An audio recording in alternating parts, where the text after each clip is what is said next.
اللہ رب العالمین والصلاة والسلام علی سید الانبیاء المرسلین اما بعد فاعوذ باللہ من الشیطان الرجیم بسم اللہ الرحمن الرحیم۔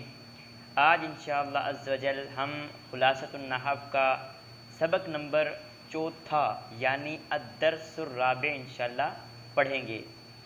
اس سے پچھلا سبق جو تھا وہ معرفہ اور نکرہ کا بیان تھا، اور آج جو ہم پڑھیں گے وہ ہے مذکر اور مؤنث کا بیان، یعنی تانیث اور تذکیر کے اعتبار سے اسم کی اقسام پڑھیں گے۔ پچھلے سبق جو تھا تعریف اور تنکیر کے اعتبار سے اسم کی قسموں کے بارے میں تھا، یعنی معرفہ اور نکرہ، لیکن آج جو ہم سبق پڑھیں گے وہ ہے تانیث اور تذکیر کے اعتبار سے اسم کی اقسام، یعنی مذکر اور مؤنث کا بیان۔ تو تعریف اور تنکیر کے اعتبار سے اسم کی دو قسمیں بنتی ہیں، ایک کا نام ہے مذکر اور ایک کا نام ہے مؤنث۔ مذکر کیا ہوتا ہے، مؤنث کیا ہوتا ہے؟ تو جس اسم میں تانیث کی کوئی علامت نہ ہو، جس اسم میں تانیث کی کوئی بھی علامت نہ ہو، نہ ظاہری طور پر کوئی تانیث کی علامت ہو جو کہ 3 علامتیں بیان کی گئی ہیں، اور نہ ہی قیاس کے طور پر اس میں کوئی تانیث کی علامت ہو، جیسے غلام، غلام، غلام، زید، زید، رجل، تو یہ سارے کے سارے کیا ہیں؟ یہ سارے کے سارے مذکر ہیں، یعنی اس کے اندر تانیث کی کوئی علامت نہیں۔ اور جس اسم میں تانیث کی کوئی علامت ہو اسے کہتے ہیں مؤنث، جیسا کہ امرأۃن، عورت، ظلمتن، ظلم، اس کے اوپر علامت تانیث تا آ رہی ہے، ظلمتن، ٹھیک ہے۔ تانیث کی 3 علامتیں ہوتی ہیں، گولتا کا ہونا، الف مکسورہ کا ہونا اور الف ممدودہ کا ہونا۔ کتنی علامتیں ہوتی ہیں؟ 3 علامتیں تانیث کی ہوتی ہیں۔ کتنی علامتیں ہوتی ہیں؟ 3 علامتیں تانیث ہوتی ہیں۔ تو جس اسم میں تانیث کی علامت ہوگی اسے مؤنث کہتے ہیں، ٹھیک ہے۔ علامت تانیث کتنی ہیں؟ 3 ہیں، گولتا کا ہونا، الف مکسورہ کا ہونا، الف ممدودہ کا ہونا۔ الف مکسورہ کیا ہوتا ہے؟ الف مکسورہ وہ الف، ٹھیک ہے، اسم کے آخر میں وہ الف جس کے بعد حمزہ نہ ہو، اسم کے آخر میں وہ الف جس کے بعد حمزہ نہ ہو اسے کہتے ہیں الف مکسورہ، جیسا کہ بشرا، بشرا، تو یہ اسم کے آخر میں، ٹھیک ہے، اسم کے آخر میں الف کے بعد حمزہ نہیں آ رہا تو اس کو کہتے ہیں الف مکسورہ۔ اور جس الف کے بعد، اسم کے آخر میں جس الف کے بعد حمزہ ہوگا اس سے کہتے ہیں الف ممدودہ، جیسا کہ حمراء، الف کے بعد حمزہ آ گیا تو اس کو کہتے ہیں الف ممدودہ۔ تو یہ 3 علامت تانیث ہیں، گولتا کا ہونا، الف مکسورہ کا ہونا، الف ممدودہ کا ہونا۔ تو جس اسم میں تانیث کی علامت ہوگی اس سے مؤنث کہتے ہیں۔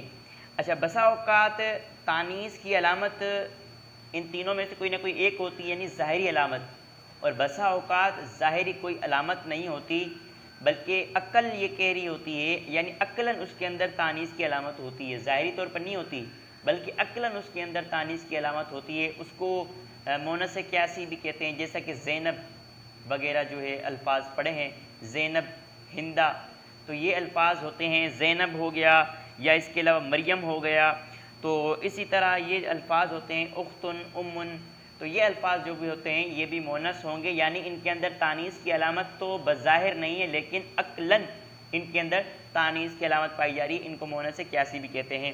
اب ہم پڑھتے ہیں کہ جو مؤنث کی اقسام ہے نا، مؤنث کی 2 طرح سے اس کی جو ہے تقسیم کاری کی جاتی ہے۔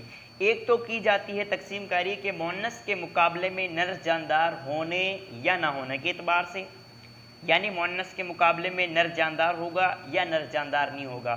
اگر مؤنث کے مقابلے میں نر جاندار ہوگا، یعنی جس مؤنث کے مقابلے میں بھی نر جاندار ہوگا تو اس مؤنث کو کہتے ہیں مؤنث حقیقی، مؤنث حقیقی کہ جس کے مقابلے میں نر جاندار ہو۔ مثال کے طور پر امرأۃن، عورت، اب عورت کے مقابلے میں نر جاندار ہوتا ہے مرد۔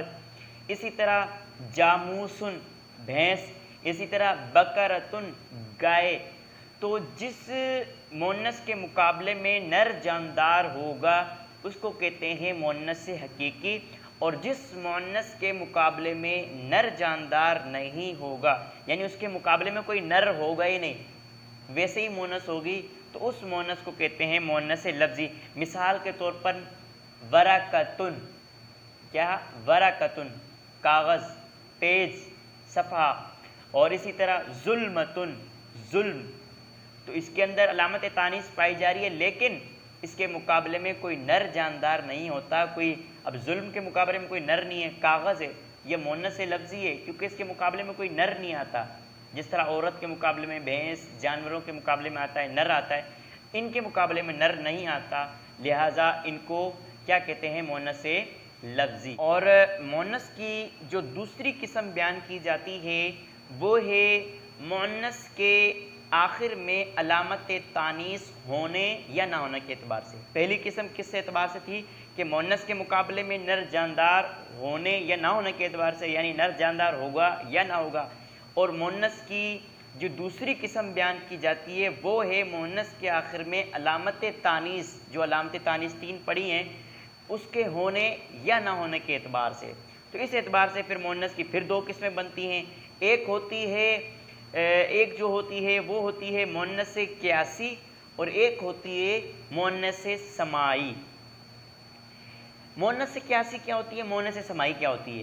دیکھیں، جو یہ قواعد و فوائد لکھے ہوئے خلاصہ النحو میں، اس میں لکھا ہوا ہے کہ جو اسماء مؤنث کے لیے استعمال ہوتے ہیں، یعنی بعض اسماء وہ ہیں کہ ان کے آخر میں کوئی علامت تانیث نہیں ہوتی، نہ ہی گولتا ہوتی ہے، نہ علی مکسورہ ہوتا ہے، نہ علی ممدودہ ہوتا ہے، کوئی بھی علامت تانیث ان کے آخر میں نہیں ہوتی، مگر پھر بھی ان کو مؤنث کا نام دیا جاتا ہے، ان کو مؤنث کہا جاتا ہے، تو یہ ہوتا ہے مؤنث قیاسی۔